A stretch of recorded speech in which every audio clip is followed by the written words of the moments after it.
नमस्कार बच्चों, आप सब कैसे हो? मुझे उम्मीद है कि आपको मौसम, जलवायु और अनुकूलन पाठ के पहले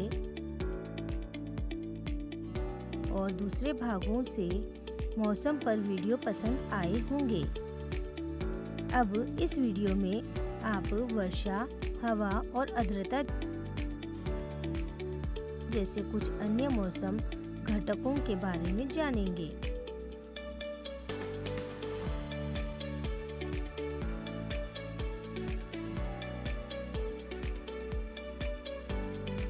सीखने के उद्देश्य।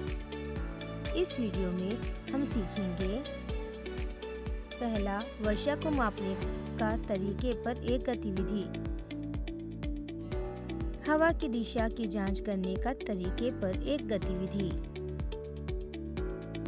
आर्द्रता पर एक गतिविधि, जलवायु और जीवन शैली। खोज शब्द: मौसम, पूर्वानुमान,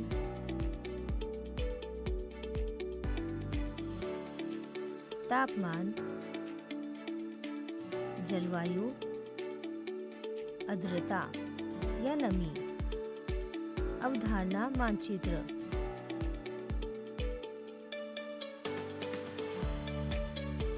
वर्षा का तापमान। क्या आप जानना चाहेंगे कि किसी विशेष स्थान पर वर्षा की मात्रा कैसे मापी जाती है? यदि हम किसानों की बात करें तो वे वर्षा की सही मात्रा को मापते हैं। अधिकांश समय वे वर्षा के बाद मिट्टी की गीलेपन के आधार पर वर्षा का अनुमान लगाते हैं और इसे पदानुपदन कहते हैं, जो कृषि गतिविधियों जैसी जुताई शुरू करने के लिए पर्याप्त है। यह एक अनुमानित माप है। वर्षा सेंटीमीटर या मिलीमीटर में व्यक्त की जाती है। ग्रामीण क्षेत्रों में यदि सही समय पर वर्षा होती है तो किसान फसल उत्सव मनाते हैं।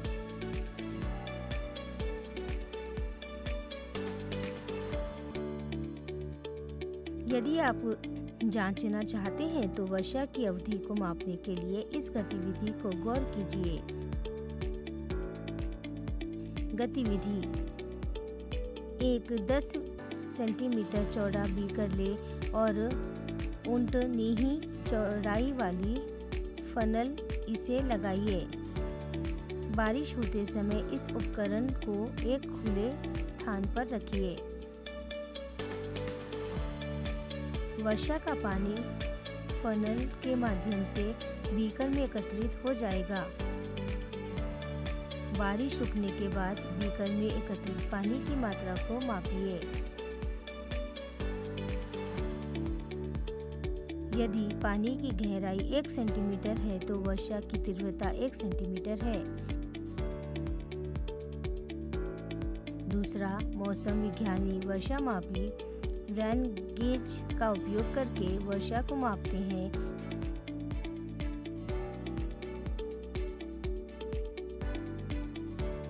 इसे ओडोमीटर या पाल्विनोमीटर या अत्रोमीटर भी कहा जाता है।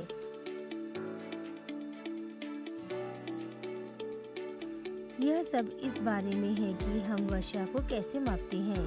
अब आइए देखें कि हवा किस दिशा में चलती है। हवा की दिशा। गर्मियों में सुबह और शाम को हम सुखद महसूस करते हैं क्योंकि उस समय ठंडी हवा चलती है। हम जानते हैं कि हमारे आसपास वायु है और चलती हुई वायु ही हवा है। क्या हम अनुमान लगा सकते हैं कि हवा की दिशा क्या है? आइए इस गतिविधि के माध्यम से समझते हैं। गतिविधि: आइए कार्डबोर्ड के टुकड़े और एक पतली कील का उपयोग करके हवा की दिशा का पता लगाएं। कार्डबोर्ड के 2 टुकड़े ले और उन्हें तीर के आकार में काट ले। अब उन्हें एक साथ चिपका दे। तीर के बीच में एक पतली सुई या लोहे का तार डालें।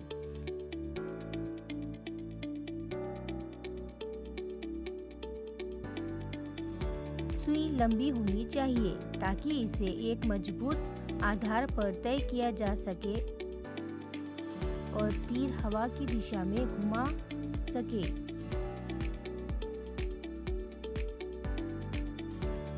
क्या हवा पूरे दिन एक ही दिशा में चलती है?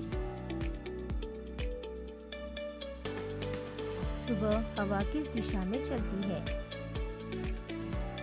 अपने अवलोकनों को नोट करें। अंत में आप समझेंगे कि पवन फलक हवा की दिशा में चलती है। चलो जल्दी से हम आर्द्रता को मापने के लिए आगे बढ़ते हैं। क्या आप सभी तैयार हैं? आर्द्रता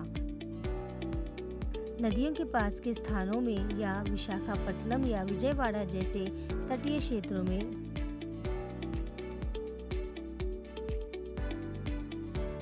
गर्मियों में मौसम हैदराबाद की तुलना में अधिक आर्द्र होता है। इसलिए गर्मियों के मौसम में यदि आप किसी तटीय क्षेत्र में हैं तो आपको गर्मी के साथ साथ बहुत पसीना भी आएगा। आइए एक गतिविधि की सहायता से विस्तार से पता लगाएं। विजयवाड़ा आमतौर पर अधिक आर्द्र क्यों है? गतिविधि: एक टेस्ट ट्यूब में लगभग 10 मिलीमीटर पानी लें। इसे बुनसेन, बर्नर या मोमबत्ती पर गर्म करें। क्या होता है? इस बारे में सोचें कि जब पानी गर्म होता है तो यह जल वाष्प में बदल जाता है। वाष्प हवा में प्रवेश करती है। इसी प्रकार सूर्य रेशमी द्वारा गर्म होने के कारण समुद्री जल वाष्प में बदल जाता है।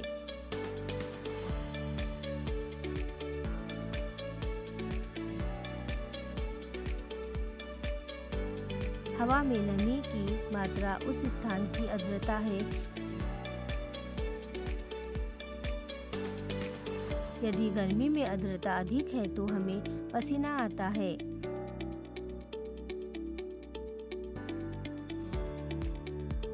एक बार सोचें और खुद को जवाब दें।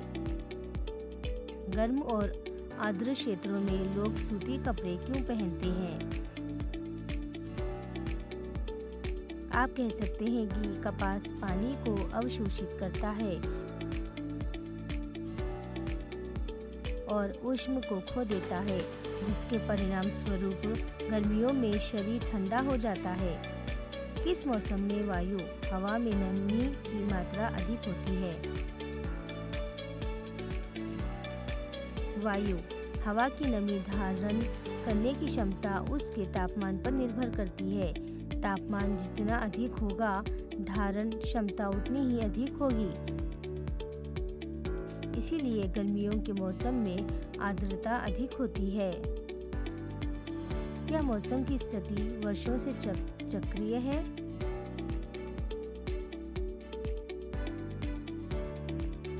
मौसम, तापमान, वर्षा, हवा और आर्द्रता में दिन प्रतिदिन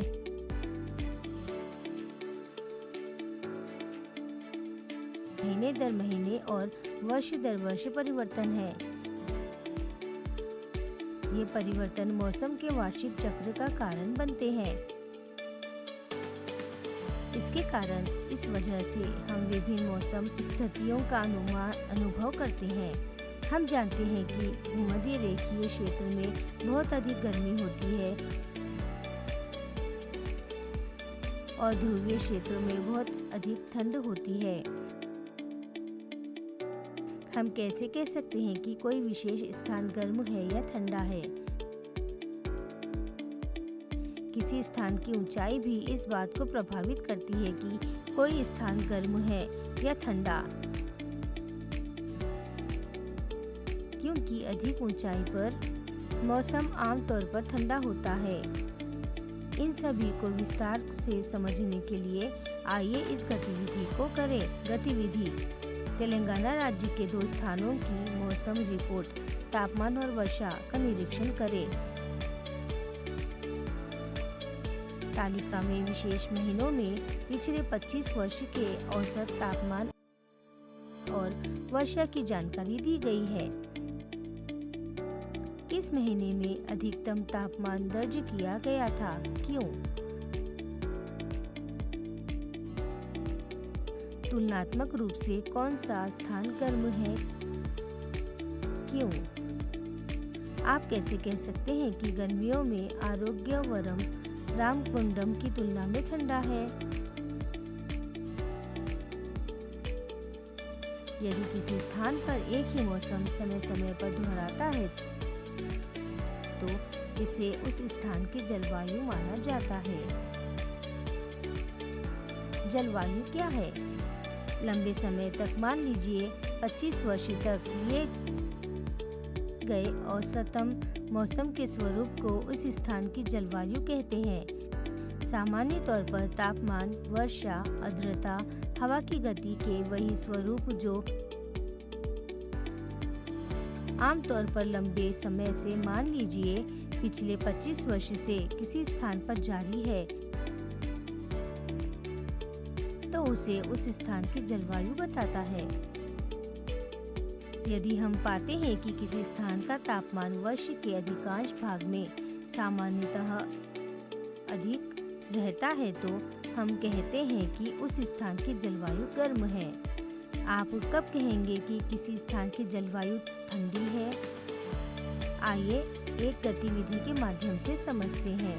गतिविधि: एक एटलस से भारत के निम्नलिखित राज्यों और विशिष्ट स्थानों की विशेषताओं का निरीक्षण करें। इन क्षेत्रों की जलवायु के बारे में कुछ संक्षिप्त में लिखने का प्रयास करें। विशेषताएं इस प्रकार होगी: केरल ज्यादातर बारिश होती है। आंध्र प्रदेश गर्म और आर्द्र। राजस्थान बहुत कम या बिल्कुल बारिश नहीं। तापमान गर्मी और सर्दी दोनों में चरम होता है। जम्मू और कश्मीर नवंबर से मार्च तक सर्दी मध्यम और भारी बर्फबारी के साथ ठंडी होती है। मध्य मार्च से जून तक गर्मियां हल्की और बहुत कम अवधि की होती है और बारिश होती है। पश्चिम बंगाल राज्य में गर्मियों का तापमान 26 डिग्री सेल्सियस और 43 डिग्री सेल्सियस के बीच होता है, जबकि सर्दियों का तापमान 10 डिग्री सेल्सियस से 19 डिग्री सेल्सियस तक होता है। जलवायु किसी दिए गए स्थान पर अपेक्षाकृत लंबी अवधि में होने वाली मौसम की स्थितियों का वर्णन करता है। उदाहरण के लिए, जून में हम बेंगलोर में मौसम शुष्क, कलकत्ता में आर्द्रता, राजस्थान के कुछ हिस्सों में गर्म और शुष्क, कश्मीर में ठंडा और तटीय केरल में बारिश होने की उम्मीद करते हैं। यह हमें क्या बताता है? इसके बारे में सोचें। आजकल यह शिकायत है कि जलवायु उतनी व्यवस्थित नहीं है जितनी पहले थी। मौसमी जलवायु परिस्थितियां उतनी अनुमानित और ज्ञात नहीं लगती।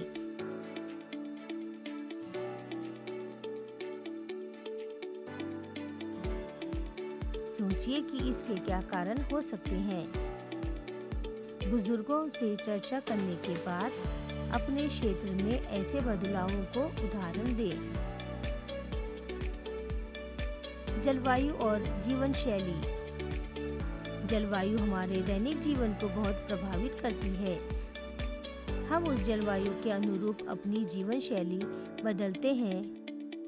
हम गर्मियों में सूती कपड़े पहनते हैं। हम ठंडा पानी भी पीना चाहते हैं। सर्दियों में हम क्या करना पसंद करते हैं? हम बारिश से खुद को बचाने पर ध्यान रखते हैं। कल्पना कीजिए कि यदि आप सर्दियों में कश्मीर या ऊटी जाने वाले हो तो आपको किन सावधानियों की आवश्यकता होगी। अपने मित्र के साथ चर्चा करें और इन सावधानियों पर एक टिप्पणी लिखें। याद रखने योग्य बात है, मौसम हमारे जीवन को प्रभावित करता है।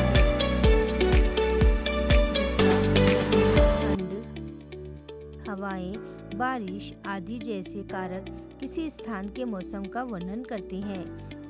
तीसरा, किसी स्थान की जलवायु को 25 वर्षों के मौसम के अवलोकन के बाद परिभाषित किया जा सकता है। हम आराम से रहने के लिए जलवायु के अनुसार ढल जाते हैं। हम आराम से रहने के लिए जलवायु के अनुसार ढल जाते हैं। हम हवा में पानी के वाष्प की मात्रा आर्द्रता है। आर्द्रता को हाइड्रोमीटर द्वारा मापा जाता है। छठा, किसी विशेष स्थान की वर्षा को मिलीमीटर, सेंटीमीटर में व्यक्त किया जाता है।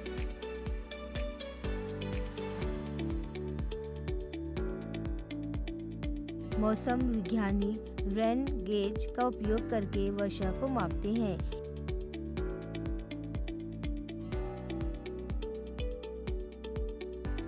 इसे ओडोमीटर या पेल्विनोमीटर या एंथोलोमीटर भी कहा जाता है।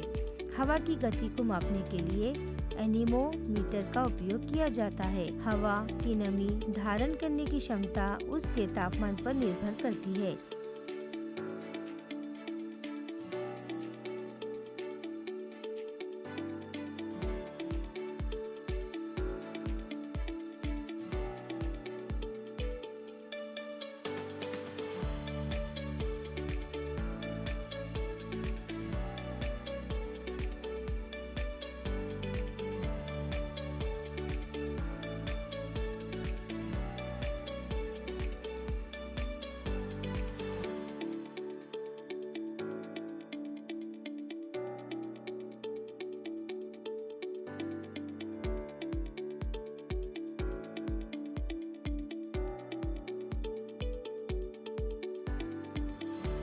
वीडियो देखने के लिए धन्यवाद।